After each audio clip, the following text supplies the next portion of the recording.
All right, so to send text messages on your Android phone, your step one would be to locate the Messages app.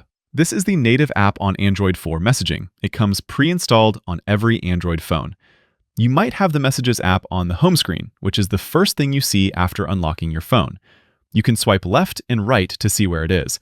But if you don't have it on the home screen, then you would just swipe up to go to your app drawer and then find it there. On some phones, you navigate the app drawer by swiping sideways like this, and on some phones, you would scroll up and down in an alphabetical order. If you can't find the app, you can always tap the search and then type in Messages, and it'll show up here. The Messages app is going to look like this when you first open it. Your existing conversations are on the bottom, if you have any, and then on the top, it says Google Messages with your profile icon in the top right corner.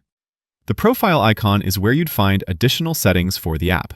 You can either tap an existing conversation, if you have those, or if you want to start a new conversation, just tap the little speech bubble in the bottom, and then pick a contact from your contacts list.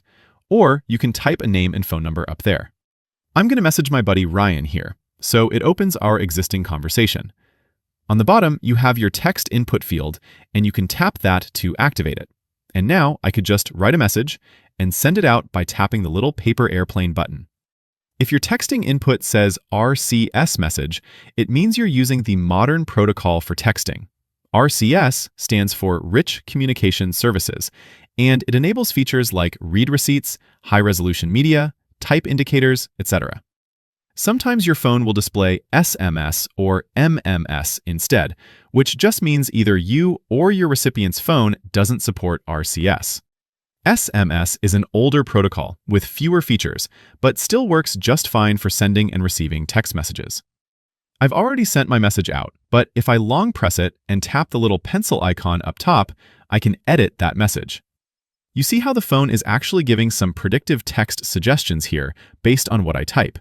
So you could tap those to speed up your messaging if the predictions match what you're about to say.